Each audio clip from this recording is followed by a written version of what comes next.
Yang ingin menjadi moderator sama notulensi.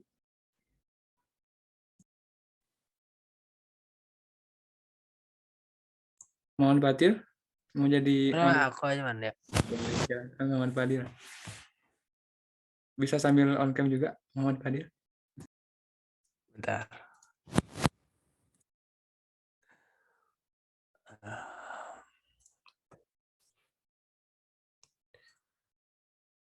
Ini langsung aja. Hilman persiapkan dulu yang kelompok 8-nya. Kelompok 8 silahkan boleh di on cam dulu.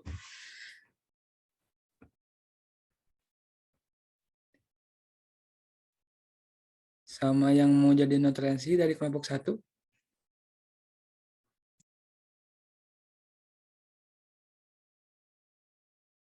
Aku aja. Oke, boleh Ola. Perannya sudah punya Ola?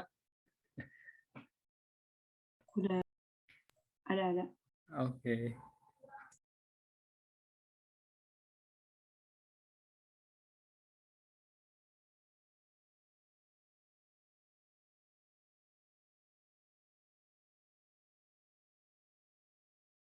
Untuk kelompok 8, satu lagi siapa? Arjiman, izin tidak bisa menyalakan kamera. Oke, Ada baik. kendala. Ya, Aldi.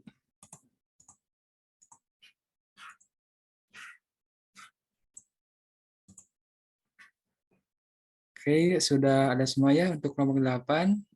Mari kita mulai saja. Waktu dan media, Hilman serahkan kepada Muhammad Fadil Maulana sebagai moderator. Silakan Muhammad Fadil.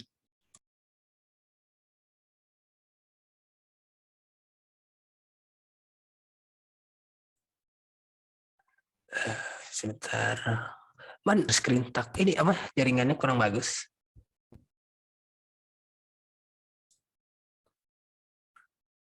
Alah.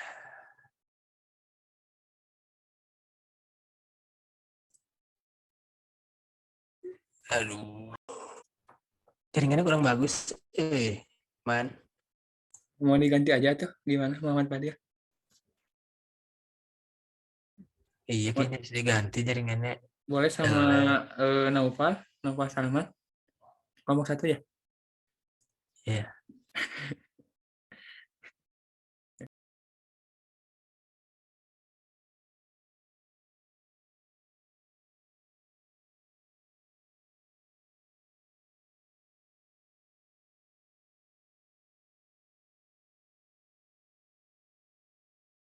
Recording in progress.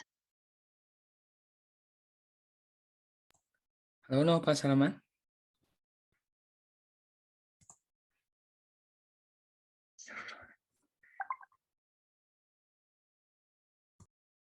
Mau olah saja untuk jadi moderator, boleh?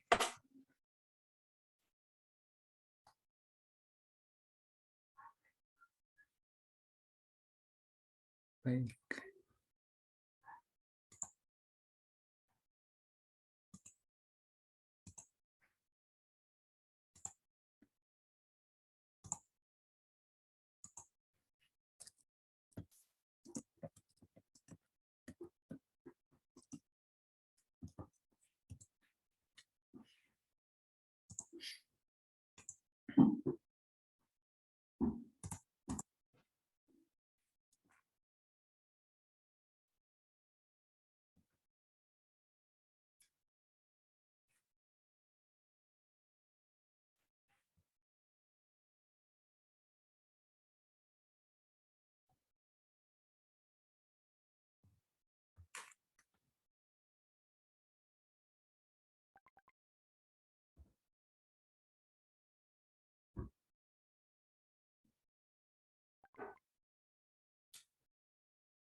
Oke, baik.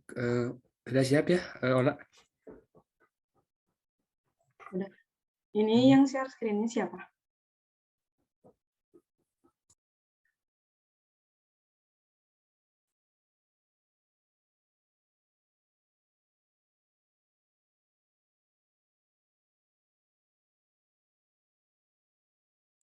dari kelompok 8 yang share screen atau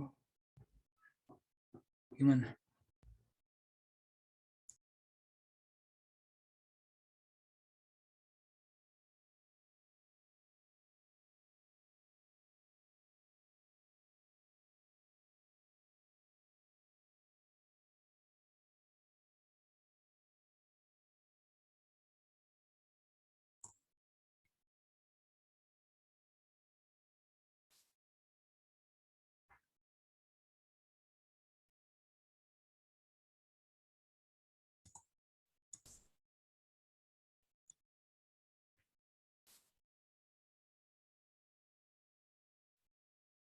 Halo? Yang share screen dari kelompok 8 atau mau ke moderator? Pardi Ajaman. Oke, boleh. Mulai zaman. Ya, silakan Ola. Dimulai saja. Sama hostnya belum diizinin. Oh, iya.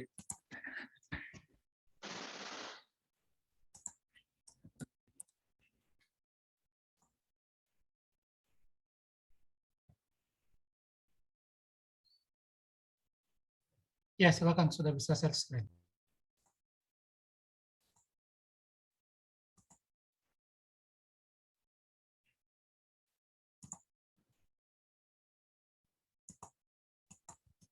Sudah muncul. Sudah.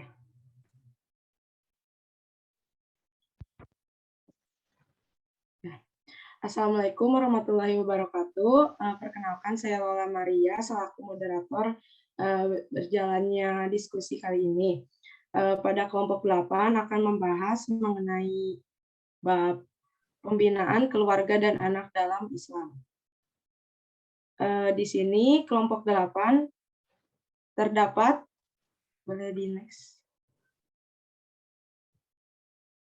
Di sini kelompok 8 terdapat Ananta Destawardana, Devina Luciana, Mesya Putri Gevira, Muhammad Ardi Nur Insan. Kemudian langsung saja ke pemaparan materi. Yang pertama, ada makna dan hakikat keluarga. Untuk kelompok 8, silahkan untuk memaparkan materinya. Ya, terima kasih moderator atas kesempatannya. Di sini saya akan membahas mengenai makna dan hakikat keluarga. Perhatian Islam sangat serius terhadap masalah keluarga. Keluarga itu akar terbentuknya masyarakat, bangsa, bahkan sebuah peradaban. Keluarga itu ibaratnya kayak pilar pertama untuk membangun sebuah negara.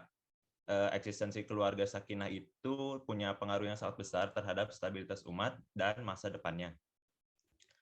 Senada dengan hal itu, Yafie berpendapat mengenai perhatian Islam terhadap masalah keluarga bahwa seperempat bagian dari fikih membicarakan penataan keluarga. Ali Yafie mengemukakan ada dua landasan pokok dalam pembentukan keluarga, yaitu landasan Manawiyah dan landasan Madaniyah. Landasan Manawiyah itu keluarga yang ingin diwujudkan dan dibangun. Sedangkan landasan Madaniyah itu sasaran yang ingin dituju dalam pembentukan keluarga, kayak suasana ketenangan dan ketentraman lahir batin, termasuk kesanggupan memberi mahar dan berbagai nafkah wajib lainnya.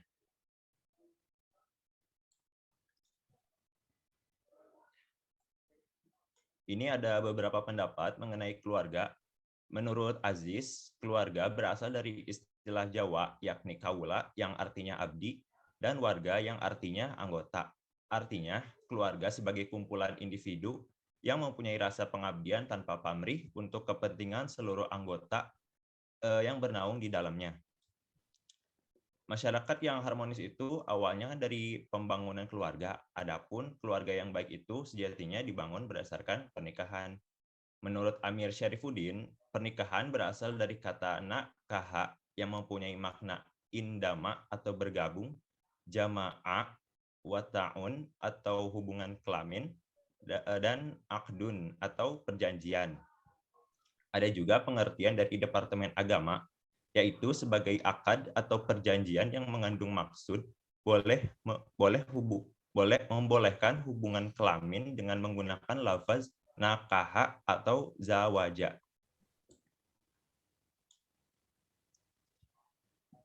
Tercapainya tujuan keluarga yang sakinah dengan landasan mawadah dan rohmah mempunyai peranan penting terhadap kehidupan masyarakat, mengingatkan kebahagiaan suatu masyarakat itu sangat dipengaruhi oleh berjalan atau tidaknya fungsi keluarga.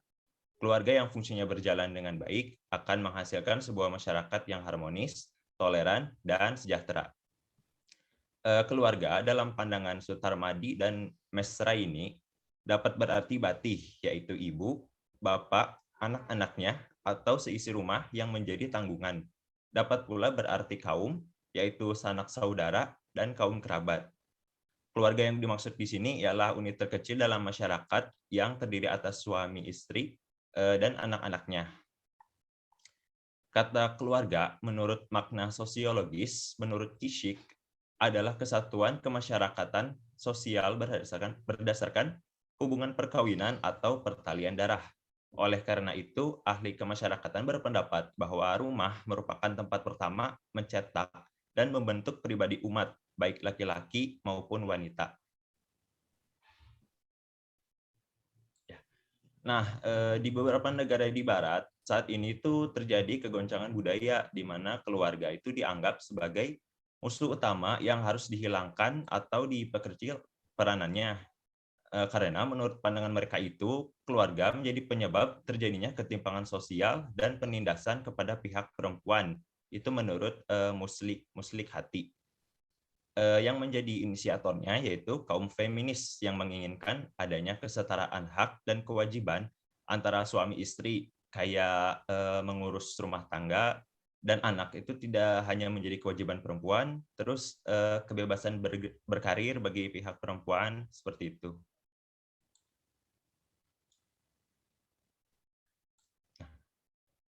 Pandangan tadi itu akhirnya melahirkan bias dalam kehidupan masyarakat di Barat.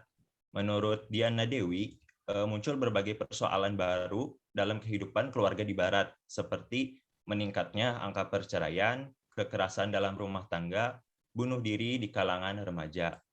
Lalu Topler menyebutkan bahwa lahir berbagai bentuk kehidupan baru yang serba semrawut di dunia Barat, seperti kehidupan melajang, pasangan yang tinggal serumah tapi tidak menikah, kemudian pernikahan sesama jenis atau LGBT, dan pasangan suami istri yang enggan memiliki anak.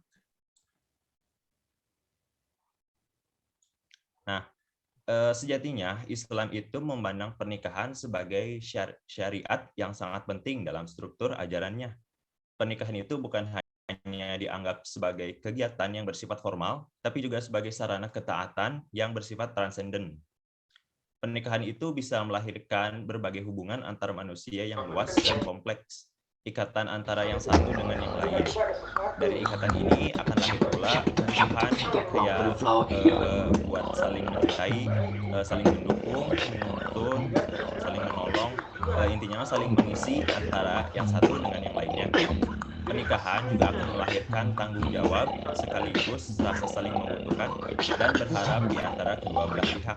Oleh sebab itu, pernikahan yang menjadi langkah awal dalam membentuk keluarga harus dijadikan sebagai sarana ketaatan kepada Tuhan. Sekian dari materi mengenai keluarga akan dilanjutkan oleh rekan saya. Terima kasih Ananta atas penyampaiannya.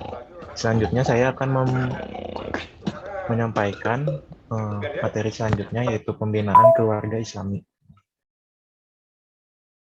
Pembinaan keluarga Islami berdasarkan Kamus Bahasa Indonesia, pembinaan adalah suatu proses, cara, perbuatan membina atau pembaruan, penyempurnaan atau usaha, tindakan dan kegiatan yang dilakukan secara efisien dan efektif untuk memperoleh hasil yang lebih baik. Kemudian menurut Zakiyah Darajat 2002-141, pembinaan adalah upaya pendidikan baik formal maupun non-formal yang dilaksanakan secara terarah, teratur, dan bertanggung jawab dalam rangka memperkenalkan, menumbuhkan, mengembangkan suatu dasar kepribadian yang seimbang, utuh, dan selaras.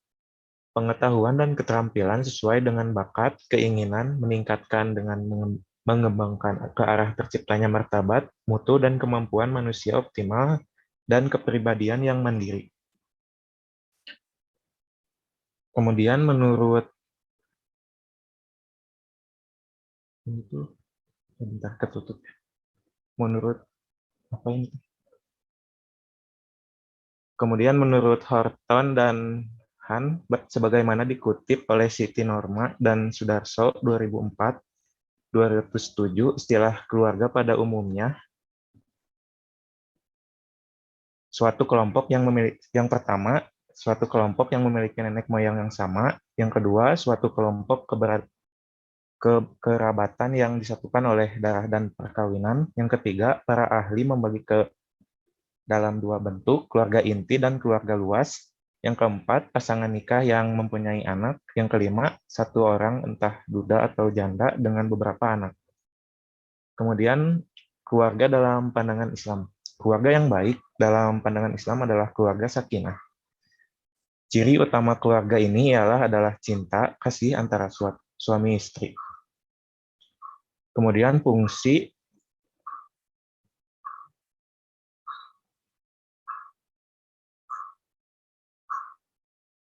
Kemudian ada fungsi dan upaya mewujudkan keluarga sakinah.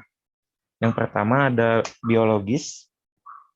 Biologis itu sendiri merupakan perkawinan yang dilakukan bertujuan memperoleh keturunan dapat memelihara kehormatan serta martabat manusia sebagai makhluk yang berakal dan beradab. Fungsi inilah yang membedakan perkawinan manusia dengan binatang, sebab diatur dalam suatu norma perkawinan yang diakui bersama. Kemudian ada edukatif. Edukatif merupakan yaitu dalam hal ini orang tua memiliki peran yang sangat penting untuk menentukan kualitas pendidikan anak-anaknya dengan tujuan pengembangan aspek mental, spiritual, norma, intelektual, dan profesional. Kemudian ada religius. Fungsi religius ini merupakan tempat penamaan nilai moral agama melalui pemahaman, penyadaran, dan praktik dalam kehidupan sehari-hari.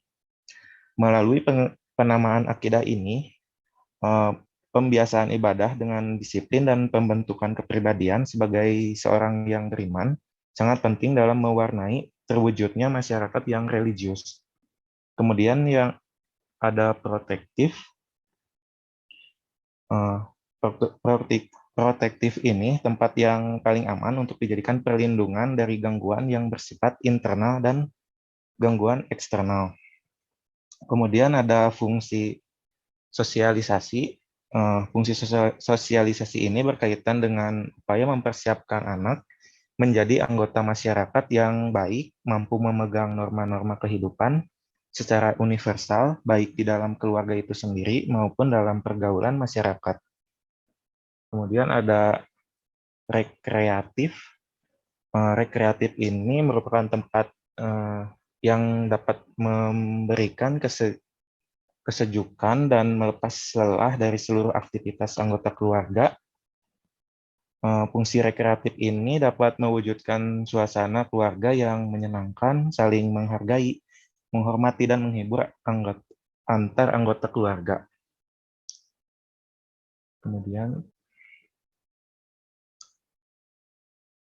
yang kedua, mewujudkan keluarga sakinah. Dalam tahapan persiapan, setiap pasangan yang akan menikah hendaknya mempersiapkan diri dengan membekali dirinya melalui pemahaman akan ilmu agama yang memadai berdasarkan tuntunan Islam, baik yang terdapat dalam Al-Quran maupun hadis.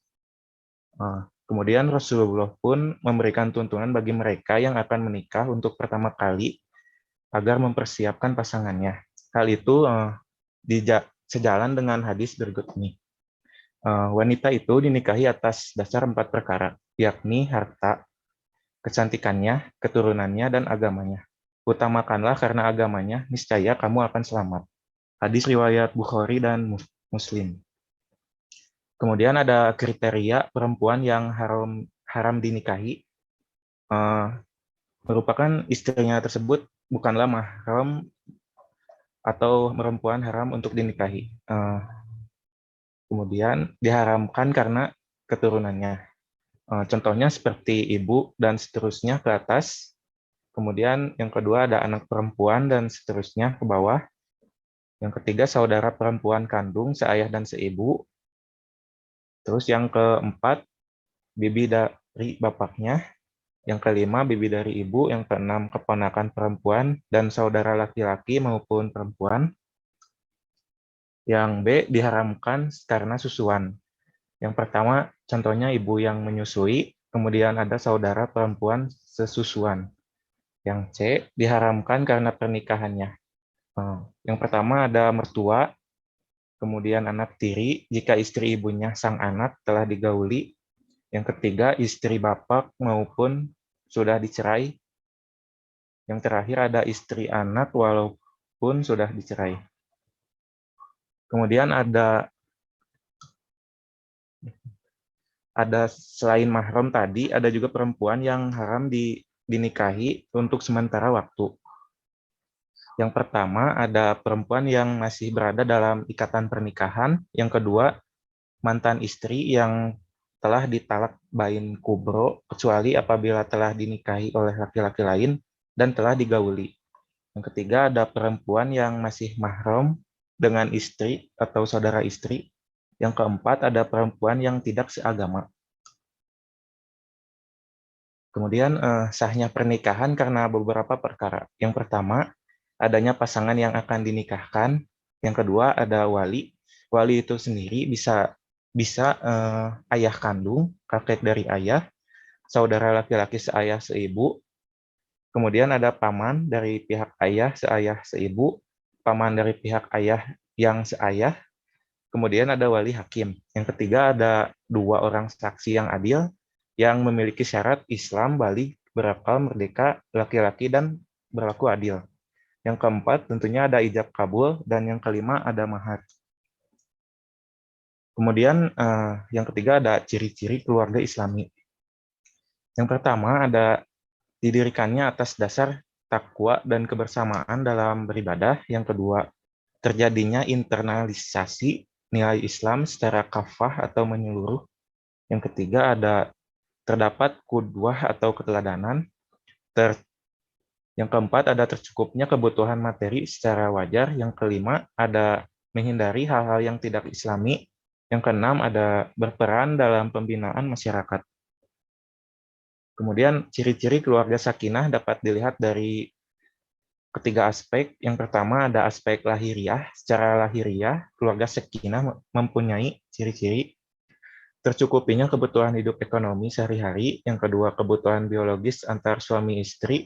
Yang ketiga, mempunyai anak dan dapat membimbing serta mendidik. Ada yang selanjutnya ada aspek spiritual. Yang pertama ada setiap anggota keluarga mempunyai dasar pengetahuan agama yang kuat. Yang kedua, meningkatkan ibadah kepada Allah Subhanahu wa taala. Terus ada aspek selanjutnya yaitu aspek sosial. Aspek sosial ini ditinjau dari aspek sosial. Ciri keluarga sakinah ialah keluarga yang dapat diterima, dapat bergaul dan berperan dalam lingkungan sosial, baik dengan tetangga maupun dengan masyarakat luas. Kemudian selanjutnya akan dibawakan oleh Nisha.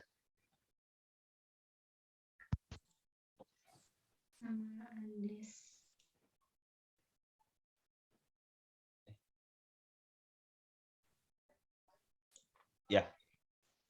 Selanjutnya ada hak dan kewajiban suami istri.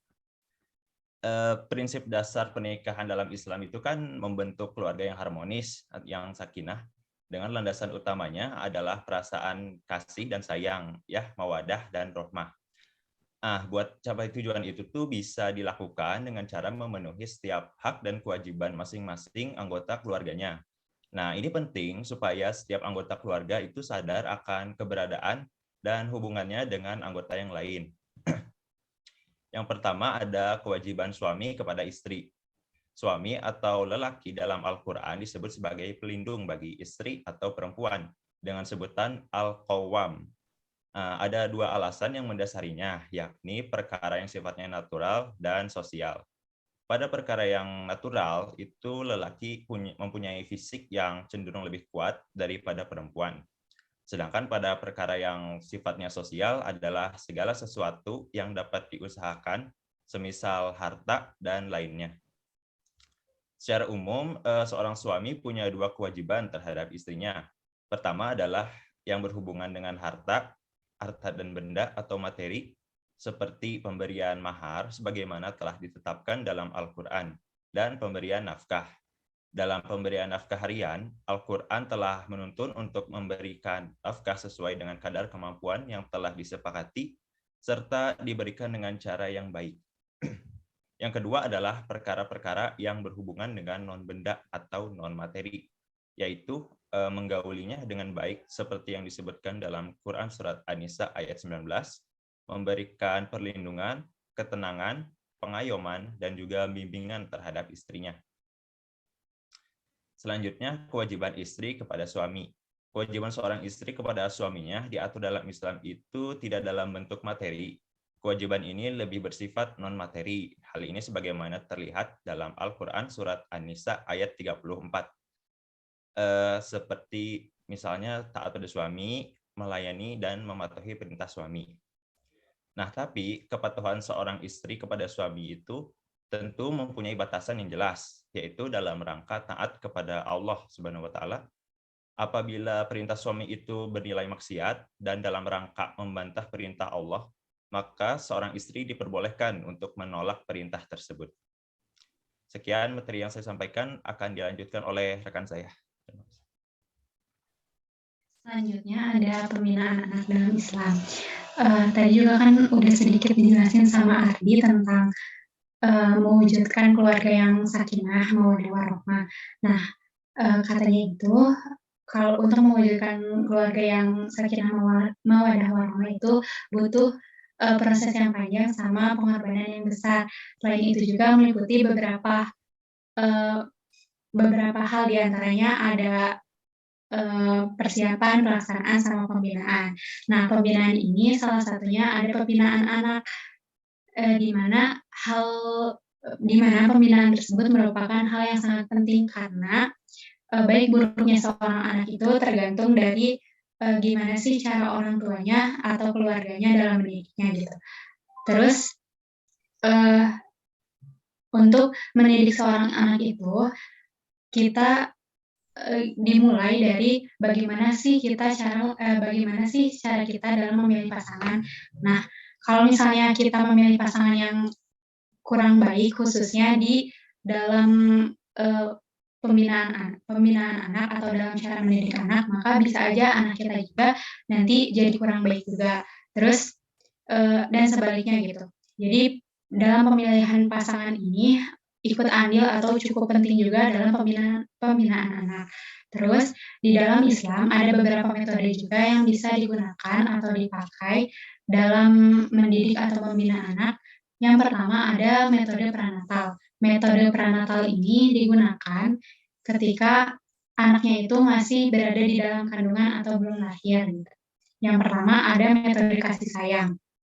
Jadi kasih sayang itu nggak harus dikasih ketika anaknya udah lahir atau udah ada di dunia aja, tapi bisa mulai diberikan ketika anaknya masih ada di dalam kandungan. Gimana sih caranya? Jadi suami dan istri harus bisa menjaga jalinan kasih sayang atau hubungan yang baik sesama suami istri sehingga anak di dalam kandungannya juga bisa merasakannya, dan itu tuh bisa dilakukan atau diperlihatkan secara sikap, perbuatan maupun perkataan. Terus contohnya itu kayak misalnya kalau suaminya dulu sebelum istrinya hamil mungkin jarang diperhatiin suaminya, tapi pas istrinya lagi hamil mungkin jadi lebih perhatian gitu. Terus yang kedua ada metode beribadah.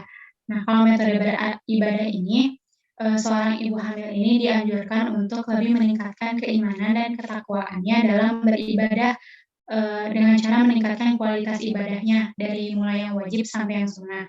Jadi kenapa? Soalnya ibu hamil yang semangat menjalankan ibadah ini dapat memberikan dampak keteladanan yang baik kepada anak yang sedang dikandungnya. Terus yang ketiga, metode membaca Al-Quran. Membaca Al-Quran ini kan termasuk ibadah juga. Jadi sama kayak tadi perlu ditingkatkan juga. Jadi lebih banyak gitu, bukan cuman ibu yang sedang hamilnya aja, tapi ayahnya atau keluarganya juga bisa lebih memperbanyak bacaan Al-Quran karena bayi yang sedang di dalam kandungan juga kan bisa mendengar apa yang dikatakan oleh orang-orang di sekitarnya sehingga lebih baik gitu diperdengarkannya hal-hal yang baik, salah satunya adalah bacaan Al-Quran. Terus di sini juga ditulis banyak penelitian yang membuktikan bahwa adanya respon positif dari bayi yang ada di dalam kandungan sehingga dari respon tersebut dapat membuktikan kalau hubungan antara bayi dan ibunya itu bisa menjalin hubungan yang harmonis gitu. Boleh. Selanjutnya ada metode bercerita. Metode bercerita ini juga bisa dilakukan bukan cuma ayah ibunya, tapi orang lain juga atau orang-orang di sekitarnya juga. Kayak tadi kan anak itu atau bayi yang dikandung itu bisa mendengar apa yang dikatakan oleh orang-orang di sekitarnya. Jadi khususnya ayah dan ibunya itu bisa menggunakan metode bercerita ini agar anaknya juga bisa mendengar dan yang diceritakannya itu tentunya hal-hal yang baik, bukan kayak gibah, gosip atau lain sebagainya. Contohnya kayak kisah para nabi sebaiknya atau sahabat nabinya atau para pahlawan sehingga cerita tersebut akan atau bisa dijadikan pembelajaran bagi anak yang sedang dikandungnya. Selanjutnya ada metode berdoa. Jadi suami dan istri dan keluarganya juga senantiasa gitu mendoakan anaknya kepada Allah agar anak yang berada di dalam kandungannya itu menjadi anak yang soleh, solehah, cerdas, dan lain sebagainya.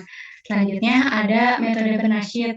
Nah, kalau ini tuh bernasyid itu kan bernyanyi. Jadi seorang ibu atau orang-orang yang nyanyi yang ingin bernyanyi itu harus pandai-pandai memilih musik atau lagunya karena kadang nggak semua baik dan lebih baik lagunya itu yang bisa mendekatkan diri kepada Allah atau yang dapat memberikan rasa nyaman, senang dan damai gitu sehingga sang ibu yang sedang mengandungnya juga bisa meningkatkan motivasi agar lebih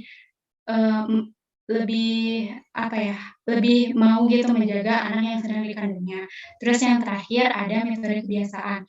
Metode kebiasaan ini maksudnya ibu hamil harus membiasakan dengan niat dan aktivitas yang baik. Contohnya dari awal diniatkannya karena Allah, terus aktivitas yang dilakukannya itu dilakukan dengan menyebut nama Allah, terus aktivitasnya yang dilakukannya juga dilakukannya secara ikhlas, disiplin, dan lain sebagainya.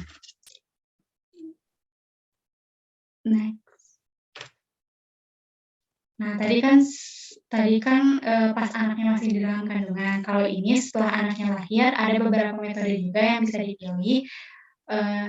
Sebagaimana yang dijelaskan oleh Abdullah Nashiullah. Yang pertama, ada keteladanan. Jadi keteladanan adalah metode tarbiyah yang selaras dengan fitrah manusia.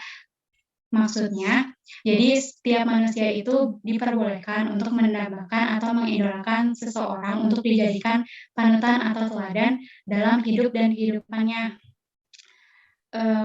Nah, kalau di rumah, kalau seorang anak gitu, di rumah kan yang menjadi role modelnya atau panutannya itu kan orang tua. Selain itu juga Atiyah Al-Abrashi juga mengatakan anak berbahasa sesuai dengan bahasa ibunya.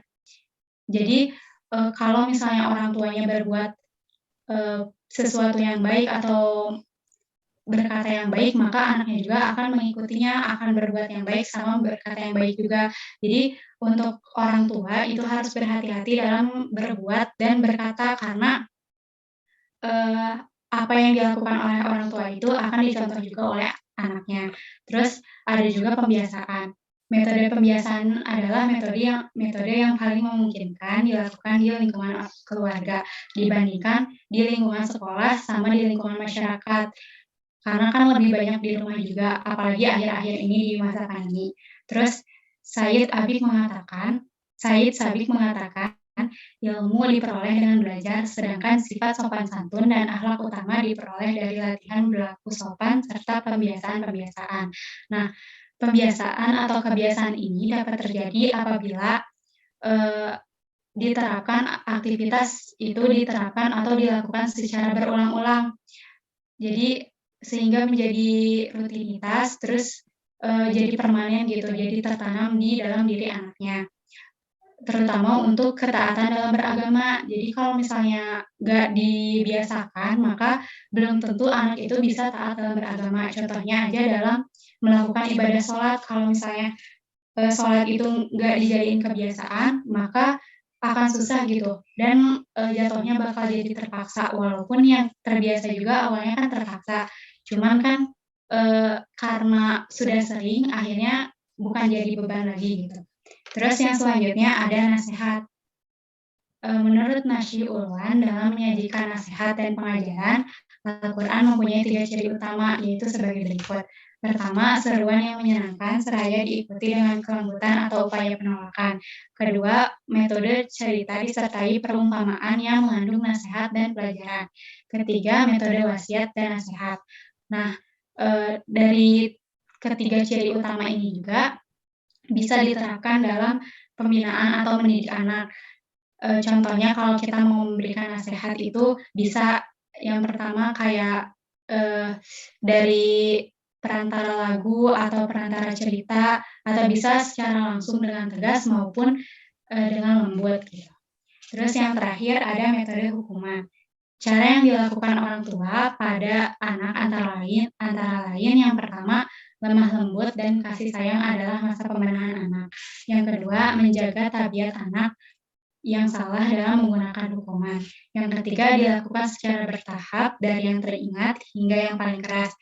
Nah, contohnya kita ambil contoh kan Rasulullah menganjurkan para orang tua untuk mengajarkan anaknya tentang sholat itu di umur 7 tahun. Terus kalau di umur 10 tahun mereka masih belum mau sholat, maka diperbolehkan untuk dihukum. Nah, di umur 7 tahun itu termasuk ke masa pembenahan anak. Jadi orang tua itu mengajarkannya harus dengan lemah lembut dan kasih sayang agar anak-anaknya juga mau gitu, nggak takut untuk melaksanakan sholat. Terus kalau di umur 10 tahun anaknya masih nggak mau sholat, pada awalnya mungkin diberi peringatan dulu, sama kayak poin ketiga itu dilakukannya bertahap kan, dari mulai peringatan gitu sampai yang paling keras, yaitu diberi hukuman, contohnya kayak kalau nggak sholat itu mungkin nggak boleh main HP atau apa kayak gitu. Cukup, mungkin akan dilanjutkan oleh Devna. Materi pembinaan anak menurut Abdullah Nasih Ulwan. Yang pertama ada keimanan. Langkah yang harus dilakukan dalam menanamkan keimanan adalah dengan membuka kehidupan sang anak melalui ucapkan La ilaha illallah, memperkenalkan mengenai keimanan, konsep ketauhidan tentang halal dan haram, kafiat beribadah, bagaimana mencintai Rasulullah, keluarga Rasulullah, dan Al-Quran. Yang kedua ada akhlak. Penanaman perilaku mulia meliputi pembiasaan budi pekerti, sopan santun, menjaga rahasia, berperilaku jujur, menjaga kepercayaan, serta menjauhi sifat dengki. Yang ketiga ada fisik. Dalam pembinaan fisik, anak diarahkan untuk senantiasa bergairah, fisik yang kuat, sehat, dan bersemangat. Cara yang dapat dilakukan diantaranya adalah memberikan makanan yang halal dan thayyib, menjaga kesehatan anak, mengobati pada saat anak sakit, serta membiasakan olahraga. Yang keempat, ada rasio. Pembinaan rasio atau akal ini penting supaya anak-anak memiliki bekal ilmu pengetahuan yang memadai dalam menjalani kehidupannya. Selain itu, ilmu yang bermanfaat akan menjadi amal jariah bagi orang tua pada saat orang tua sudah meninggal. Pendidikan rasio sejatinya mampu meningkatkan dan mengembangkan kemampuan intelektual sang anak, apakah dalam bidang ilmu alam, ilmu sosial, dan humaniora. Dengan begitu, anak akan mampu menyesuaikan diri dengan kehidupan yang ada di zamannya dan menjadi pelopor kemajuan dalam kehidupan di masyarakat. Lalu yang kelima ada psikis. Pembinaan psikis atau kejiwaan ini adalah media untuk membentuk, menyempurnakan, serta menyeimbangkan kepribadian anak. Lalu selanjutnya ada sosial. Anak dikenalkan dengan lingkungannya tentang bagaimana bergaul dengan benar, berbuat baik, menerima perbedaan,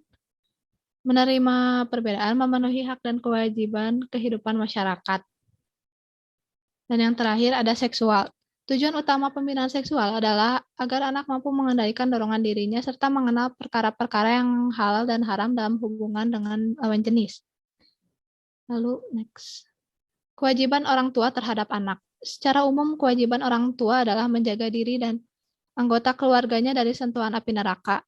Sebagaimana diperintahkan Allah dalam Al-Quran surat At-Tahrim ayat 6, hai orang-orang beriman, jagalah dirimu dan keluargamu dari api neraka yang bahan bakarnya adalah manusia dan batu. Orang tua mempunyai kewajiban, yaitu yang pertama, menjaga keselamatan anak sejak dalam kandungan maupun setelah anak tersebut lahir. Yang kedua, memberikan nama yang baik untuk sang anak dan selalu mendoakan kebaikan untuk anak. Yang ketiga, mencukupi kebutuhan anak akan hal-hal yang bersifat materi sesuai dengan kadar kemampuannya, termasuk ke dalam hal ini adalah makanan, pakaian, tempat tidur, dan kebutuhan materi lainnya. Yang keempat, ada mendidik anaknya dengan baik, apakah melalui proses pendidikan di rumah atau melalui lembaga pendidikan di luar rumah. Pendidikan ini meliputi penanaman ilmu pengetahuan, keterampilan, maupun sikap kepada sang anak. Yang kelima, menikahkan anak setelah anak tersebut dewasa. Hal ini sebagaimana sabda Rasulullah, kewajiban Rasulullah Shallallahu Alaihi Wasallam, kewajiban bapak kepada anaknya adalah memberikan dia nama yang baik, mengajarkan dia kesopanan, menulis, berenang, dan memanah. Jangan berikan ia kecuali barang yang baik, dan kawinkan ia apabila telah dewasa. Lalu ada kewajiban anak terhadap orang tua.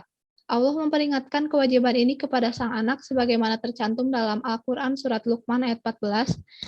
Dan kami perintahkan kepada manusia untuk berbuat baik kepada ibu bapanya, ibunya telah mengandungnya dalam keadaan lemah yang bertambah-tambah lemahnya, serta menyapihnya dalam 2 tahun. Bersyukurlah kepadaku dan kepada kedua ibu bapamu, hanya kepadakulah kamu akan kembali. Beberapa kewajiban anak terhadap orang tuanya, yaitu yang pertama, mematuhi orang tuanya. Yang kedua, senantiasa memuliakan orang tua sebagaimana tercantum dalam Al-Quran ayat surat Al-Isra ayat 23, dan Tuhanmu telah mewajibkan bahwa kalian tidak boleh menyembah kecuali kepadanya, dan Ia mewajibkan kalian berbuat baik kepada orang tua kalian. Yang ketiga, berkata dengan baik dan lemah lembut kepada orang tua sebagaimana tercantum dalam Al-Quran surat Al-Isra ayat 23. Janganlah kalian mengatakan kepada keduanya dan janganlah kalian membentak keduanya, serta ucapkanlah kepada keduanya perkataan yang baik lagi mulia. Yang keempat, merendahkan diri dan selalu mendoakan keduanya, sebagaimana tercantum dalam Al-Quran surat Al-Isra ayat 23. Dan rendahkanlah diri kalian di hadapan keduanya dengan penuh kasih sayang, serta ucapkanlah, wahai Tuhanku, sayangilah mereka sebagaimana mereka mendidikku sewaktu kecil. Yang 5, dan yang terakhir, pada saat mereka wafat, berusahalah untuk berada di sampingnya, menemani di akhir hidupnya, mengurus jenazahnya dengan cara memandikannya, mengkafani, menyolatkan, serta menguburkan jasadnya ke liang lahat. Sekian dari saya. Baik, terima kasih kepada kelompok 8 yang telah memaparkan materi dengan baik. Semoga ilmunya bermanfaat bagi kita semua. Selanjutnya ada sesi tanya-jawab, dibatasi 5 pertanyaan. Untuk yang mau bertanya, silakan nyalakan fitur raise hand-nya.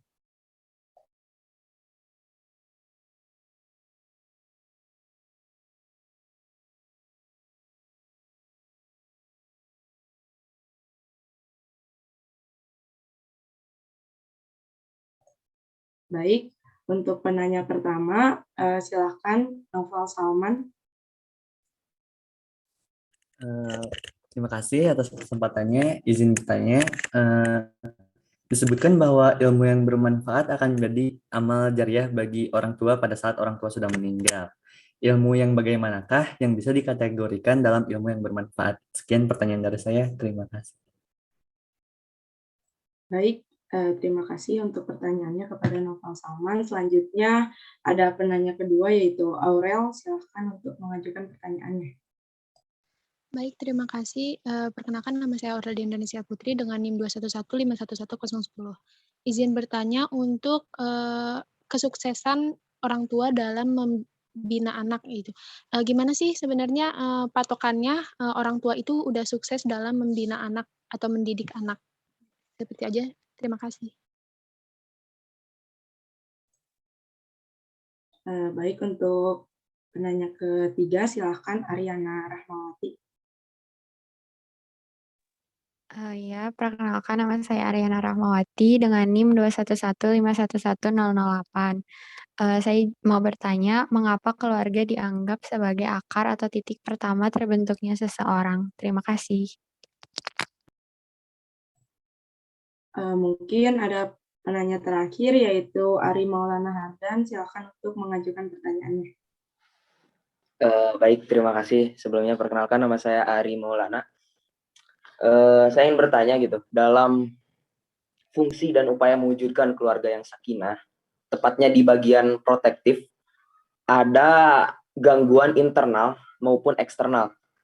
Nah, apa yang dimaksud gangguan internal atau eksternal tersebut? Dan mungkin kalau ada gitu ya, kalau ada bisa dipaparin sama solusinya. Mungkin dari saya cukup. Baik, terima kasih. Bagaimana untuk kelompok 8 sudah bisa menjawab pertanyaannya? Sudah. Izin menjawab untuk yang Salman.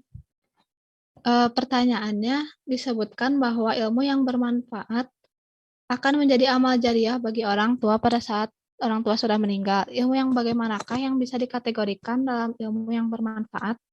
Yang dimaksud ilmu yang bermanfaat adalah ilmu itu diamalkan dan diajarkan kepada orang lain. Segala ilmu yang dapat memberikan manfaat kepada orang lain dan dapat menambah ketakwaan kepada Allah. Selama ilmu itu masih dipelajari, selama itu pula lah orang yang mengajarkannya itu akan mendapat pahala yang akan terus-menerus dimasukkan ke dalam catatan amal kebaikannya. Sekian dari saya. Apakah sudah terjawab, Salman? Sangat terjawab sekali. Cukup. Ya, terima kasih. Silakan untuk selanjutnya pertanyaan kedua bisa dijawab oleh kelompok 8.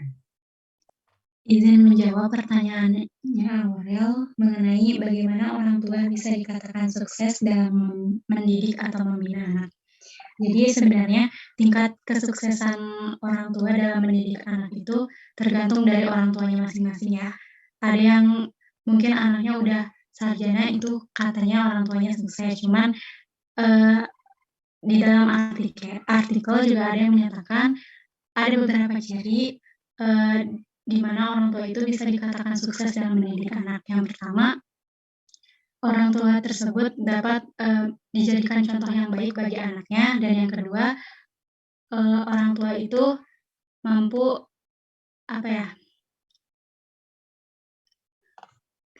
orang tua itu mampu menjadi teman atau sahabat bagi anaknya. Mungkin cukup. Apakah terjawab, Aurel? Sudah terjawab, terima kasih.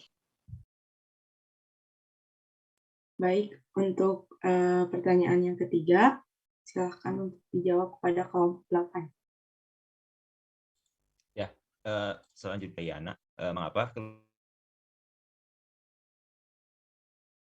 keluarga dianggap sebagai akar atau titik pertama terbentuknya seseorang? Karena keluarga itu kan lingkungan pertama ya bagi seorang anak. Anak pasti pertama kali berinteraksi dengan orang tuanya gitu. Nah, interaksi, kasih sayang, perhatian, dan didikan orang tuanya itulah yang akan membentuk kepribadian anak. Dengan adanya dorongan dari keluarga, maka dapat membantu anak dalam melakukan penyesuaian, baik itu di masa kini ataupun di masa mendatang. Sekian, Ariana, apa terjawab? Iya, sudah. Terima kasih. Ya, terima kasih. Baik, sekarang pertanyaan terakhir dari Ari Maulana. Silakan untuk menjawab.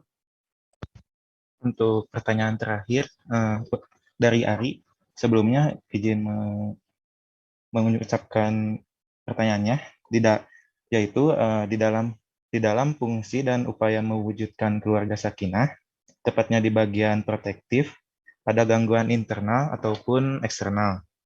Apa yang dimaksud dengan gangguan internal atau eksternal tersebut? Seperti itu ya pertanyaannya. Ya, betul sekali. Nah, untuk gangguan internal itu yang dimaksud ialah berkaitan dengan keragaman kepribadian anggota setiap keluarganya. Jadi seperti adanya perbedaan pendapat atau kepentingan. Nah, kemudian untuk gangguan eksternal itu sendiri, biasanya lebih mudah dikenali oleh masyarakat karena berada pada wilayah publik. Selain itu, keluarga juga dapat dijadikan sebagai tempat untuk menangkal pengaruh negatif dari luar. Mungkin untuk solusi mewujudkan keluarga sakinah di dalam lingkungan internal ini, mungkin bisa antar sesama keluarga, di dalam keluarga itu bisa saling menghormati dan mengerti satu sama lain. Dan kemudian untuk eksternalnya itu sendiri bisa menghormati antar sesama tetangga atau bersikap toleransi. Mungkin apakah terjawab?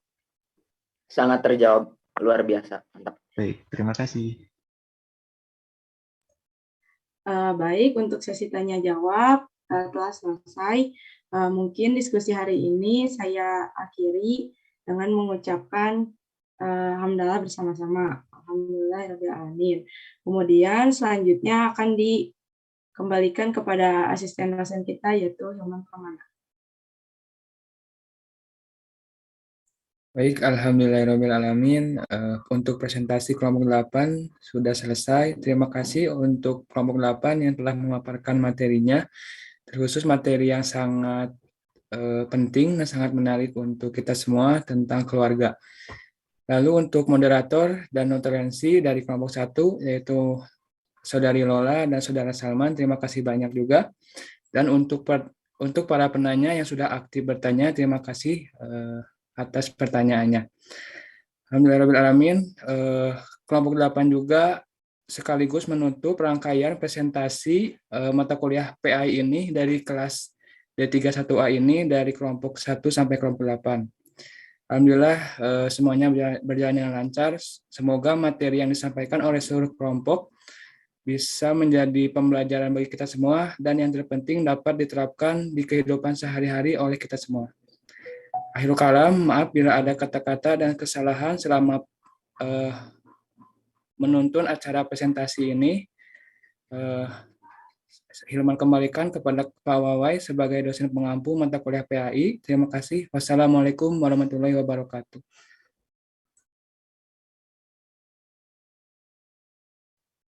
Ya, alhamdulillah wahda, wassalatu wassalamu ala nabiyyi ba'da. Rabbi shrah li sadri wa yassir li amri wa hlul 'uqdatam min lisani yafqahu qawli. Rabbana zidna ilman warzuqna fahman. Baik, terima kasih Hilman atas bantuannya memandu kegiatan perkuliahan pada hari diskusi. Biasanya kalau diskusi bab pernikahan ini akan banyak yang nanya. Jadi sebelum saya mengupas, saya berikan dulu kesempatan. Yang mau nanya silahkan acungkan tangannya, tekan tombol reaction ya, tentang pernikahan. Tuh kan, 1, 2, sok. Ya, yang mau nanya, ya. Tiga dulu, ya udah 3 dulu. Silakan, Ari. Tuh, Fatul, ya, tempat. Silakan. Oke, baik Pak, terima kasih. Sebelumnya mungkin ada tambahan dulu sedikit mengenai pernikahan itu sendiri, dan mungkin saya yakin teman-teman semua di sini kedepannya akan menghadapi hal ini. Dan atau mungkin dari teman-teman di sini ada yang udah tunangan mungkin, dan mungkin bagi yang sudah saya doakan semoga nanti sampai gitu ke jenjang pernikahan dan bisa membangun keluarga yang sakinah mawaddah warahmah. Nah, mungkin ini ya, sekarang lagi tren nikah muda ya. Dan saya ingin bertanya gitu, apakah nikah itu suatu kewajiban gitu? Namun yang saya tahu menikah itu sunnah gitu. Apapun itu yang namanya menikah itu sunnah. Sedangkan yang namanya wajib itu menuntut ilmu. Jadi kalau menurut saya, dan mungkin Pak Wawai nanti bisa koreksi gitu apabila saya salah. Dan yang saya simpulkan itu bahwa ilmu tentang pernikahan itu lebih diutamakan daripada nikah itu sendiri.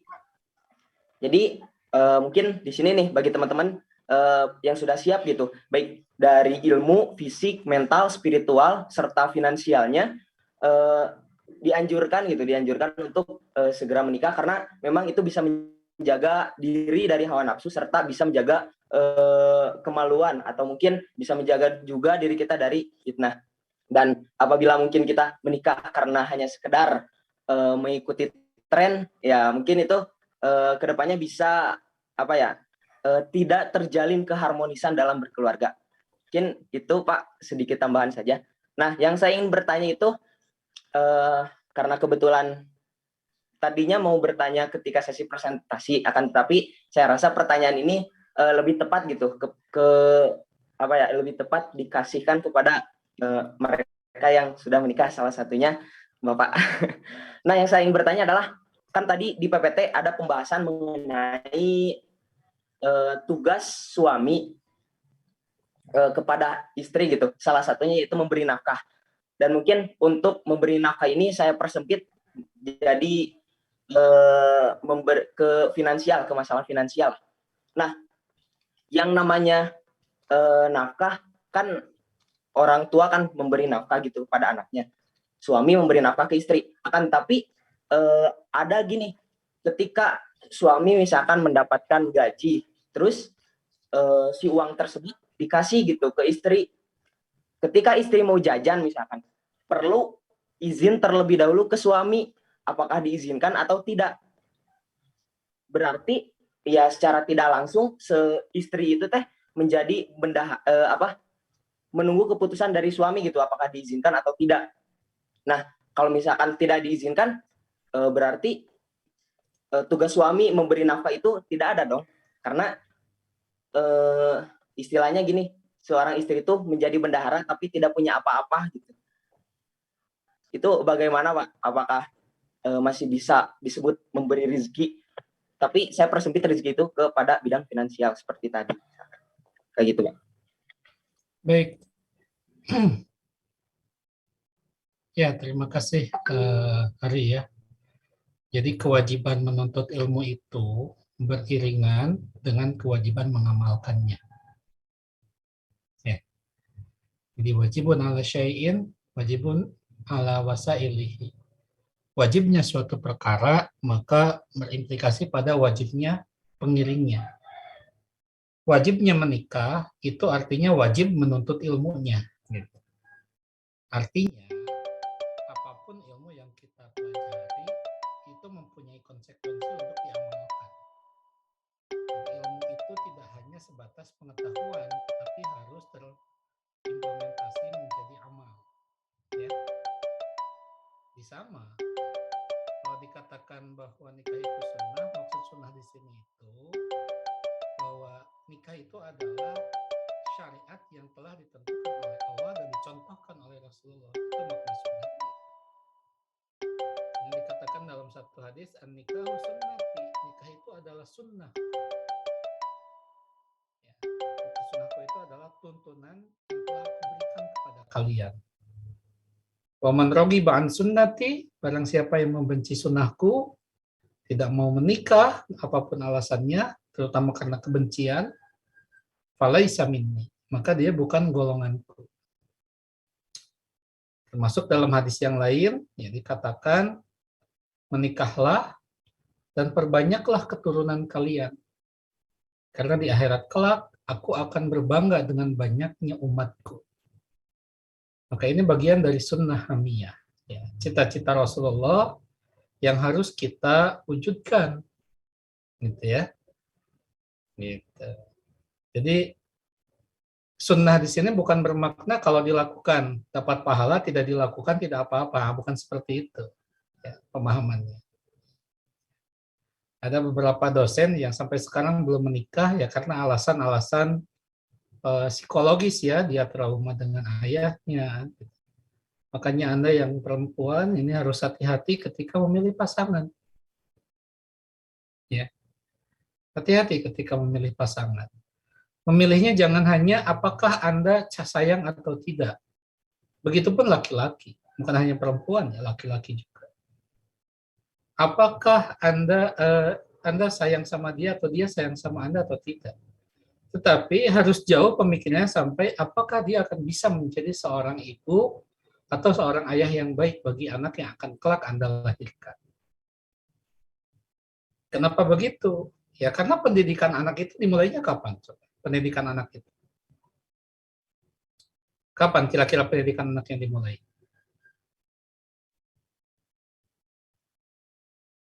Ketika anak lahir, pas Natal, Ketika atau lahir, Pak. Natal, dalam kandungan? Dalam kandungan kayaknya. Dalam kandungan.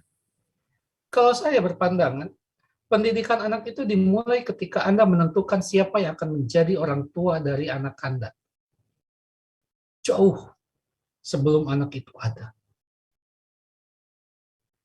Karena Anda tidak bisa mendidik anak dengan soleh, kalau pasangan yang Anda pilih itu tidak soleh. Ya, silakan Lola.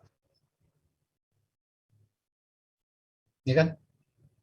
Maka pilih pasangan yang setidak-tidaknya dia mempunyai kemauan untuk soleh. Cuma kan kemauan ini sifatnya unpredictable gitu ya. Bisa jadi ketika dekat itu kan ketika fase perkenalan, itu banyak topeng yang kita pakai. Kita punya uang pun nekat pinjam. Pinjamlah itu kajak jalan si Kuntring, ya, si Kuntring kan bahasanya. Si Boricak Burimang, kajak jalan-jalan ke Ciampelas. Tetapi kalau sudah menikah, nggak ada seperti itu. Ketika pasangan Anda meminta nafkah, ya nggak ada, itu mau gimana lagi lah kan keluar tuh bahasa itu. Makanya muncul ungkapan orang tua itu. Harus pilih bebek, bibit, bobot. Pada fase sekarang, Anda mungkin akan berpikir, itu mah kok kuno banget. Gitu. Tapi Anda akan merasakan ketika sudah menikah. Kalau sudah menikah, itu kerasa bebek, bibit, bobot itu menjadi penting. Jangan sampai kemudian ada kata menyesal. Ya kadang walau yang namanya rumah tangga gitu ya, kalau saya tanya gitu ya, siapapun kadang ada penyesalan itu, apalagi ketika berhadapan dengan kekurangan. Gitu. Tapi kemudian iman akan mengarahkan kita pada jalur kebaikan. Nah, kalaupun ada kekurangan, iman akan mengatakan, menuntun kita untuk menyadari, lanah itu make dai kasih eta, kan gitu. Iman itu menuntun itu. Maka kita tidak akan selingkuh, tidak akan mencari mainan di luar. Kalau di kulitnya, istri saya itu dulu cantik banget. Sekarang itu kulitnya agak keriput, gitu ya. Perutnya agak berisi. Saya nggak berani mengatakan gendut. Saya berani ngebahas ini karena dia sedang nggak ada lagi di Bogor. Jadi saya berani bebas. Kulitnya yang dulu cerah itu sudah mulai agak pudar gitu. Sementara saya berhadapan dengan mahasiswi yang lagi cantik-cantiknya. Kan godaan saya luar biasa tuh. Lagi resep-resepnya dandan, Anda itu kan? Ya. Namun ucing teh mah kumincir gitu. Ya. Tetapi saya kalau membandingkan itu, mahasiswi saya itu lebih cantik daripada kamu, Bud. Tapi saya nggak pernah mengatakan itu. Kenapa? Karena iman menyadarkan saya. Lah dia, mukanya kemudian menjadi pucat, kecapean, kan gara-gara saya, gitu ya. Badannya menjadi gemuk. Itu gara-gara saya. Bagaimana mungkin dia mengalami perubahan seperti itu gara-gara saya, kemudian saya malah meninggalkan. Iman itu di sana. Ya. Makanya ilmu juga harus dibarengi dengan iman. Ya. Karena amal itu akan sempurna kalau keterpaduan antara iman dan ilmu. Saya selalu mengatakan bahwa hari ini kita akan bisa sempurna menjadi baik kalau kita mampu memadukan iman dan ilmu. Kenapa? Karena mendasarkan kebaikan hanya kepada budaya, gitu ya. Yang namanya berubah budaya itu hasil pemikiran manusia. Dia bisa berubah tergantung siapa yang mendominasi pemikiran itu. Jalan dua-duaan zaman dulu itu kan tabu sekali, jalan berduaan. Sekarang itu menjadi hal yang dianggap lumrah. Budaya seperti itu, dia mengalami perubahan. Tapi kalau agama, nilai kebaikan itu tidak akan berubah. Kemudian masalah nafkah. Ya, kewajiban laki-laki itu menafkahi dalam bab rezeki. Apakah kemudian kalau perempuan itu lebih besar penghasilannya, apakah kemudian terlepas tanggung jawab nafkah itu? Tidak.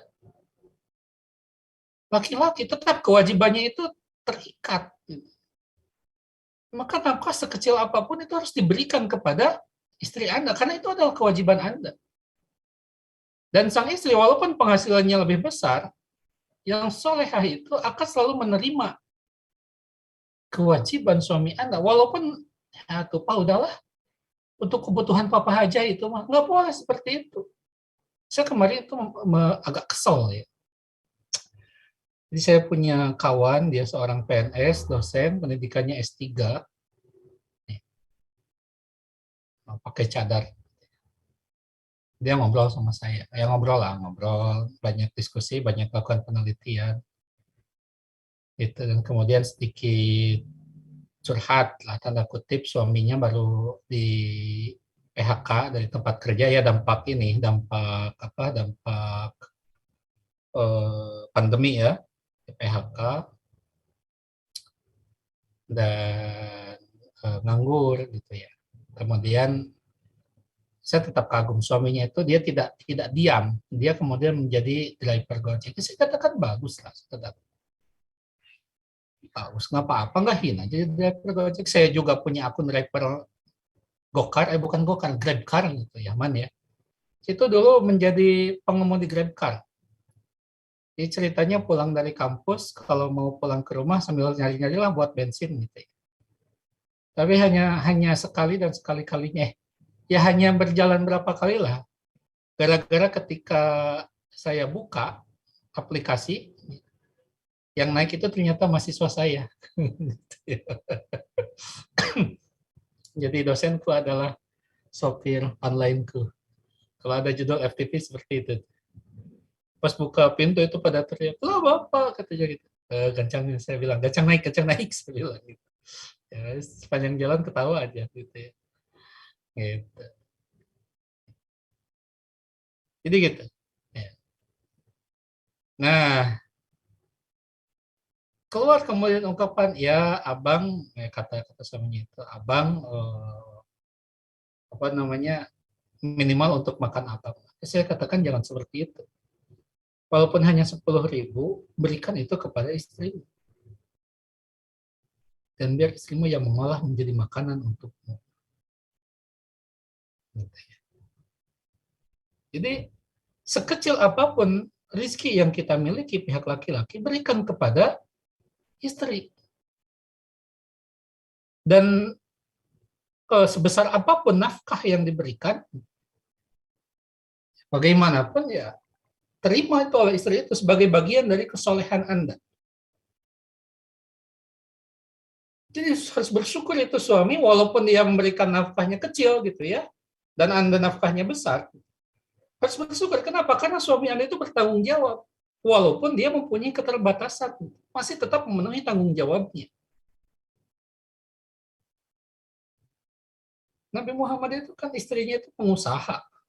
miliuner gitu ya. Kalau sekarang ada angka urutan Forbes gitu.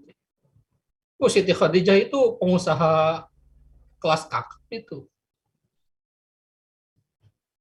Dan Nabi Muhammad bagaimanapun tetap memberikan nafkah kepada Siti Khadijah, walaupun kemudian lebih banyak Siti Khadijah yang mengeluarkan uang untuk membantu dakwah Rasulullah. Jadi ini yang kemudian harus dipahami. Kewajiban itu tetap ada. Jangan mentang-mentang istri Anda itu adalah bos perusahaan atau kemudian jualan online dan gajinya lebih besar, maka kemudian udah ya, mama kan udah punya penghasilan. Nggak seperti itu. Ya. Ini nggak seperti itu. Ya memang uang istri itu milik istri. Uang suami itu milik keluarga. Itu memang konsekuensi rumah tangga. Karena kewajiban ar-rijalu qawwam 'alan nisa. Ya. Jadi itu tetap. Hari ini memang kebalik ya. Banyak perempuan-perempuan cantik dan perkasa dan banyak laki-laki yang gagah dan gemulai. Maksud saya banyak bapak-bapak rumah tangga dan banyak ibu-ibu karir gitu ya. Akhirnya bayi diserahkan pada bapaknya. Hei, hati-hati ketika bayi diserahkan pada bapaknya. Ayah anu di cura-core, kan mainan bapak mah kan nggak ada bebas ya. Main sama anak berantakan tuh rumah tuh. Beda kalau sama ibu ya. Gitu. Itu kelakar saja. Ya. Gitu. Jadi terkait tadi Rizky, tetap kewajiban itu ada. Jangan kemudian ya karena istri saya diberikan ini dan kemudian punya penghasilan adalah nggak usah saya berikan rezeki ya. Nggak seperti itu.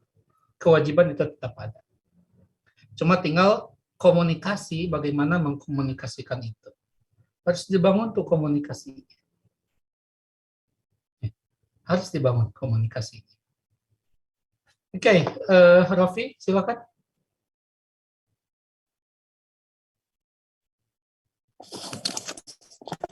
Iya Pak. Assalamualaikum warahmatullahi wabarakatuh. Saya ingin bertanya Pak, tapi ini tuh di luar dari materi nikah gitu. Apa gak apa-apa Pak? Ya silakan. Saya mau bertanya kan dulu ya pernah sempat gitu dari Quran surat Al-Maidah ayat 51 itu mengalami salah pengertian gitu.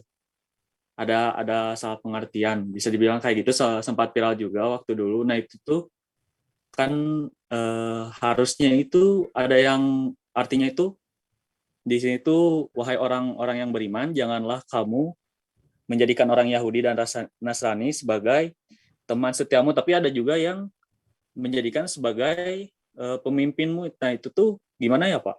Arti yang sebenarnya itu gimana gitu? Dari Quran surat Al-Maidah ayat 51 itu. Iya, ini harusnya di pekan kemarin ya, tentang kepemimpinan ini. Jadi sudah tegas sebenarnya, ya. Tetapi tentu saja penafsirannya nanti akan berbeda karena akan sangat dipengaruhi oleh konteks keadaan yang muncul. Maksudnya gini, kalau Anda dalam konteks Indonesia, ayat ini bisa diterapkan secara utuh. Tapi ketika Anda dalam posisi di Bali, misalkan, atau Anda dalam posisi di Amerika, misalkan, ketika tidak ada calon yang Muslim, bagaimana? Maka kemudian muncul penafsiran. Dalam kondisi seperti itu, maka kita menafsirkannya pada sifat, bukan pada personalnya. Jadi memilih pemimpin yang paling dekat sikap dan sifatnya dengan nilai-nilai keislaman. Bukan pada personalnya. Kemarin saya sedikit marah ya, bukan marah. Ini saya sampaikan karena ada yang bertanya, Pak, bagaimana kalau ada dua calon, yang satu pemimpin yang Muslim tetapi tidak kompeten, yang satu pemimpin yang non-Muslim tetapi kompeten.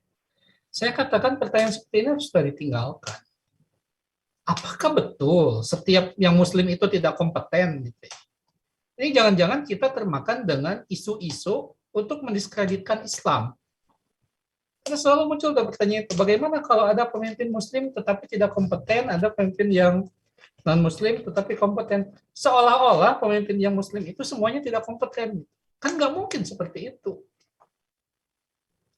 Nah, kalaupun kita tidak menemukan di sana, maka jadilah kita pemimpin yang kompeten, pemimpin Muslim yang kompeten itu. Yang kata Al-Quran itu bastatan fil ilmi wal jismi. Yang kuat fisiknya, cerdas akalnya. Ataupun hafizun alim. Yang mampu menjaga amanah dan mempunyai ilmu tentang bagaimana menjaga amanah itu. Jadi diskusi-diskusi, ini bagaimana kalau pemimpinnya non-Muslim, tapi dia kompeten, ini Muslim tapi tidak kompeten. Enggak seperti itu. Dan tidak selalu seperti itu. Jadi jangan jadikan itu sebagai sebuah pembenaran.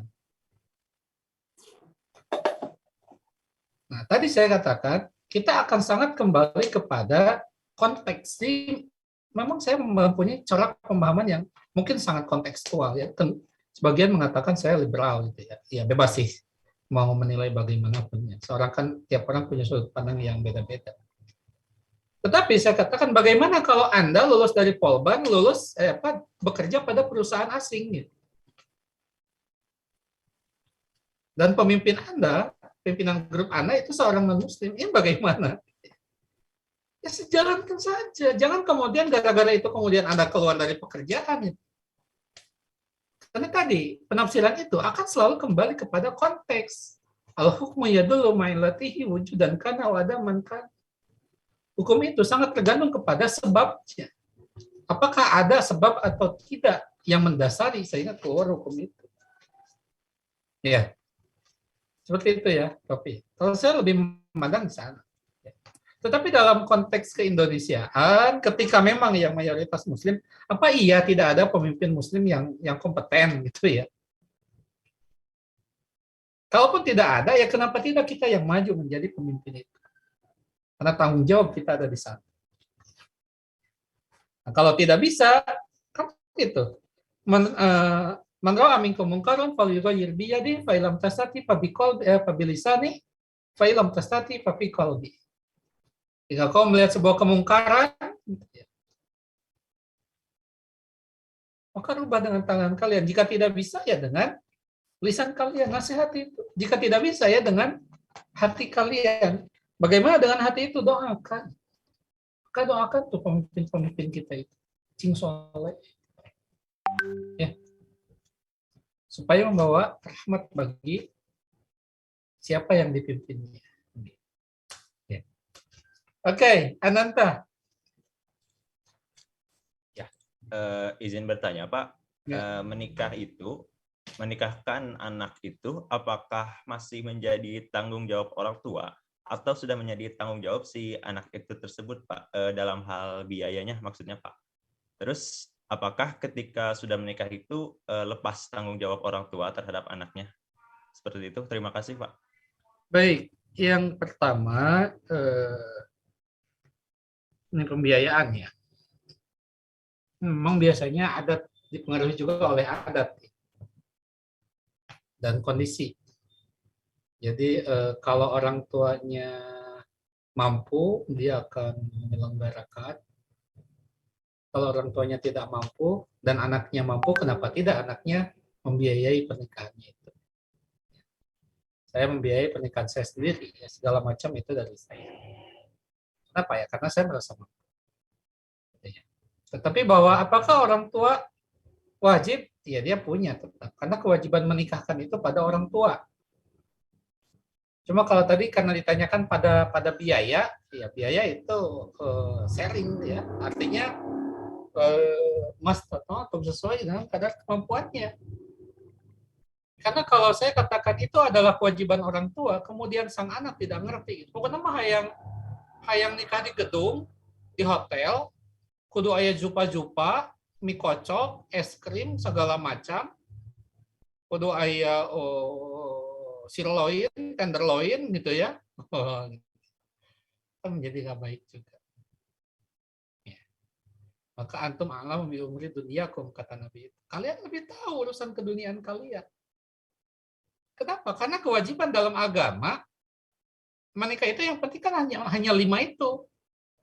Yang pertama harus ada calonnya, yang kedua harus ada walinya, yang ketiga harus ada saksinya, yang keempat harus ada maharnya, yang kelima harus ada ijab kabul. Kan itu urusan agama. Kalau urusan di gedungna, di hotelna, jupa-jupana, upacara adatna, mikocokna, dan lain-lain, itu urusan keduniaan, silakan. Antum a'lamu bi umuri dunyakum. Kan kita mah suka jadi berfokus pada hal yang sebenarnya tidak wajib, gitu ya. Bahkan tersunah-sunah acan. Kudu di gedung, kudu di hotel, kudu mewah, kudu megah, kudu aya pre-wedding, kudu aya pasca wedding, upacara adat, kudu aya organ tunggal, kudu aya itu. Iya, itu kan hal yang sunah gente gitu kalau saya katakan gitu. Ya. Karena yang wajib itu 5 itu. Kalaupun ada bukan pada simbolnya.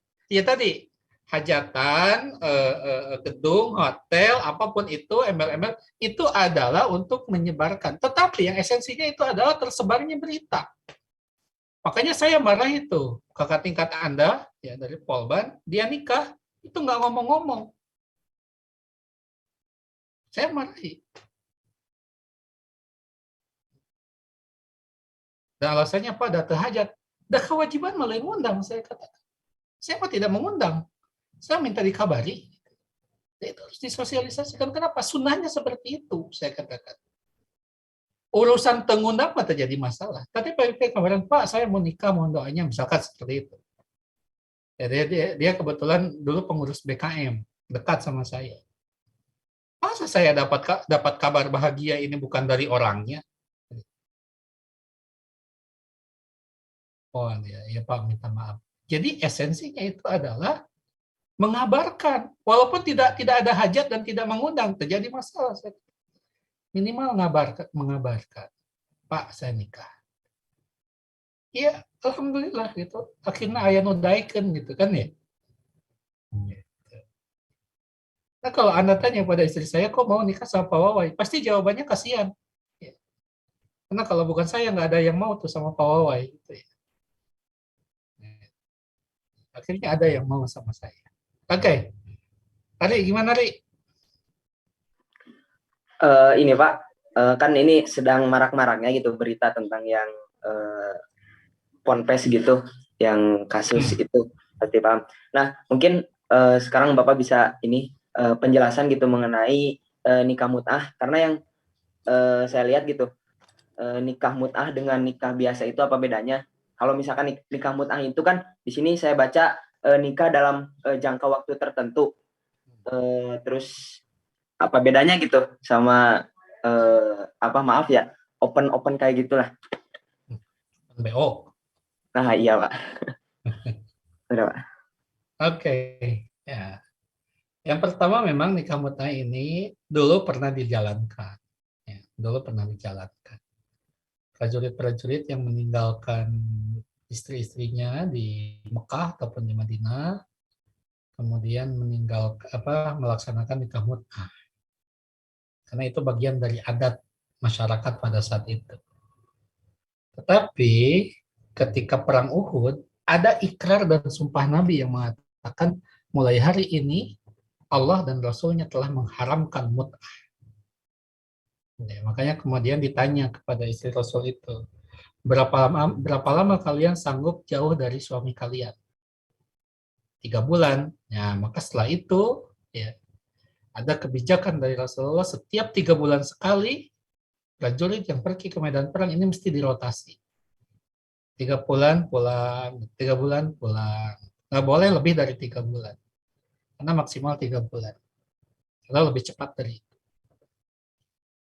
Nah, tetapi kemudian nikah mut'ah ini menjadi syariat yang diterapkan oleh komunitas Syiah di Iran itu, dan dianggap sebagai sebuah bagian dari jihad. Jadi jihad itu, nikah mut'ah itu. Karena ini bagian dari keyakinan, Ya kalau kita melihat dari hadis Nabi tadi ya seharusnya sudah haram. Makanya dia mengatakan bahwa Syiah ini ya di luar Islam. Karena rukunnya juga beda, ada imamah dalam rukun Syiah. Ya. Tapi Syiah sendiri kemudian terbagi kepada beberapa sekte, ada 12 imam di Syiah. Ya. Termasuk yang paling keras itu yang ada di Beirut. Yazidiyah ya kalau tidak salah. Nah, saya tidak akan bahas Syiahnya ya, saya bahas nikah mut'ah. Saya kebetulan waktu kuliah tingkat 1 itu teman sekelas itu memang dia punya aliran Syiah, punya sisi keyakinan Syiah, sehingga kalau sholat itu pakai tanah yang dikeraskan, nah itu dijadikan sebagai tempat sujud. Konon katanya tanah itu berasal dari Karbala. Karbala itu di Irak, tempat pembantaian Imam Hussein, cucunya Nabi. Kemudian tanahnya dibuat sebagai tempat sujud dan bertuliskan 12 imam di sana. Saya 1 tahun sekosan sama dia, sekamar, ya biasa aja. Kita debat ya saling mengkafirkan biasa aja. Oh, ini mah kafir, saya bilang gitu ya. Oh, mana kayak kafir, ya biasa saling mengkafirkan. Tapi setelah itu ketawa bareng. Ya. Tapi kemudian tingkat kedua dia pindah kuliah ke kota Qum, Iran.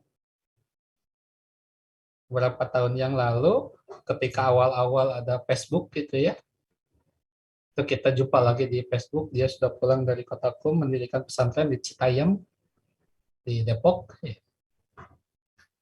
Saya sedikit berkelakar sama dia tentang nikah mut'ah ini. Ya saya tanya, ente punya adik perempuan nggak? Punya adik perempuan nggak? Apa kata dia? Ya saya bilang, kalau ente memang mengatakan bahwa mut'ah ini sebagai sebuah syariat, izinkan saya untuk menikahi mut'ah adik ente. Saya bilang gitu. Izinkan saya untuk menikahi mut'ah adik ente. Seminggu saya bilang. Minta mahar sabaraha, saya bilang. Tapi nggak dikasih. Macam-macam aja alasannya itu. Alasannya ya, nikah mut'ah ini nggak sembarangan. Harus memahami itu. Saya katakan saya paham soal nikah mut'ah. Ente mau tanya dalil riwayat mana? Yuk, saya bilang diskusi. Dan saya minta, tolong adik perempuan ente nikahkan mut'ah dengan saya. Seminggu saja. Kalau memang itu adalah sebuah syariat. Terjadi standar ganda memang. Muncullah kalimat-kalimat bahwa yang berhak nikah mut'ah itu adalah para ulamanya. Nah, sekarang kemudian menjadi inkonsisten kalau begitu. Ngapain jadi penganut Syiah? Kalau karena saya bukan sebagai ulamanya, gitu, maka saya tidak boleh nikah mut'ah. Sementara ulama-ulama itu bisa enak menikahi siapapun yang dia kehendaki atas nama agama. Nah, ini juga dikritisi ya, kalangan feminis. Tempo hari saya mendapatkan tulisan, ya kalau misalkan pelacuran dilarang, nikah mut'ah dilarang, apa bedanya sama kalian yang menikah karena dibayar dengan mahar, gitu ya? Apa bedanya? Atau kalian juga melacurkan diri kalian hanya demi mahar? Saya katakan bahwa ketika saya menikahi istri saya, bukan saya membeli istri saya dengan mahar. Mahar ini hanya sebagai bagian dari hadiah, bukan sebagai harga seorang perempuan. Karena itu kata Nabi, karena ini adalah bagian dari rukun, walaupun cincin dari besi, maka itu bisa dijadikan sebagai mahar. Makanya hati-hati memahami bahwa mahar ini adalah harga seorang perempuan. Nggak seperti itu. Ada beberapa suku yang memang di Indonesia ini mengatakan mahar ini adalah harga seorang perempuan. Tapi ya namanya beberapa saja, artinya tidak bisa dipukul rata. Muncul ungkapan misalkan uang panai, gitu ya. Jadi kalau semakin tinggi tingkat pendidikannya, maka semakin mahal harga maharnya, harga uang panainya. Akhirnya banyak yang lama nikahnya ya gara-gara terkungkung dengan adat itu. Padahal adat itu sebenarnya baik, kalau kita lihat secara esensi ya, uang panai itu di suku Makassar ya atau Bugis sejatinya adalah untuk menunjukkan bahwa laki-laki ini bersungguh-sungguh untuk menikahi sang perempuan. Kalau saya membacanya ke sana. Untuk mengukur tingkat kesungguhan. Nah, hari ini kemudian terjadi pergeseran makna. Uang panai itu harga seorang perempuan. Ya, kalau dia pendidikannya sampai S3, maka uang panainya itu sampai 200 juta, 300 juta. Siapa bujangan yang punya modal sebesar ini untuk menikah gitu kan ya? Gitu. Akhirnya ya ada beberapa kasus ya, bukan hanya di Makassar saja. Kemarin saya juga ketika ke Makassar itu ketika tugas, saya itu sampai ditunjukkan, Pak Kang Wawai, ini belum nikah, ini belum nikah, ini belum nikah, ini belum nikah. Oh, saya katakan ini harus diselamatkan ini. Ini jihad ini saya bilang gitu. Ya, tapi terkungkung dengan uang panai. Tah, kela lama di nama betul lain jihad saya bilang gitu ya. Kenapa? Karena bergeser pemahamannya bukan lagi untuk mengukur kesungguhan seorang laki-laki, tapi menjadi harga seorang perempuan. Tapi sekali lagi, itu adalah adat yang berkembang pada satu komunitas. Tidak bisa dipukul rata kalau begitu semuanya perempuan yang dinikahi, ya, maka maharnya itu adalah harga perempuan, bukan. Nggak seperti itu. Ya. Tetapi dia adalah bagian dari rukun, itu saja hikmahnya. Nggak usah mikir terlalu jauh gitu ya. Apalagi harus dilogikakan. Dia adalah bagian dari hadiah seorang laki-laki terhadap calon yang kelak akan menjadi istrinya. Kan pernikahan luar biasa. Hanya dengan ucapan saya terima nikahnya dan kawinnya. Nah, pekan depan kita praktek ya, tolong disiapkan nih calon mempelai laki-lakinya siapa, perempuannya siapa, walinya siapa, saksinya siapa, 2 orang, dan maharnya disiapkan. Ya, maharnya itu seperangkat komputer dengan spek, prosesornya silakan dicantumkan. Gitu ya. Apakah untuk gaming atau untuk kerja silakan Anda tentukan. Gitu ya. Namanya latihan, kita latihan nikah online, gitu ya. Gitu. Jangan terlalu berpikir terlalu jauh. Tidak semua itu harus bisa dilogikakan. Ya. Ya, bayangkan, dengan hanya mengatakan saya terima nikahnya itu, sesuatu yang haram itu berubah menjadi halal. Hanya karena ucapan saya terima nikah dan kawinnya dengan putri Bapak, seorang perempuan yang tidak mau disentuh oleh laki-laki manapun ketika masa gadisnya, dia akan menyerahkan segala yang dimilikinya kepada suaminya. Hanya karena ucapan saya terima nikahnya dan kawinnya. Putri Bapak dengan mas kawin tersebut dibayar tunai. Luar biasa sekali nikah ini. Ya. Nah, udahlah bisa Anda jadi ngebat pengen nikah gitu ya. Ya. Kita jumpa pekan depan ya. Man, tolong di capture seperti biasa dan dikirimkan ke grup. Terima kasih saudara, kita tutup dengan hamdalah dan kifaratul majelis. Alhamdulillahirabbil alamin, subhanakallahumma wa bihamdika asyhadu an la ilaha illa anta astaghfiruka wa atubu ilaik. Assalamualaikum warahmatullahi wabarakatuh. Waalaikumsalam warahmatullahi wabarakatuh. Waalaikumsalam. Waalaikumsalam warahmatullahi wabarakatuh. Terima kasih, Pak. Terima kasih, Pak.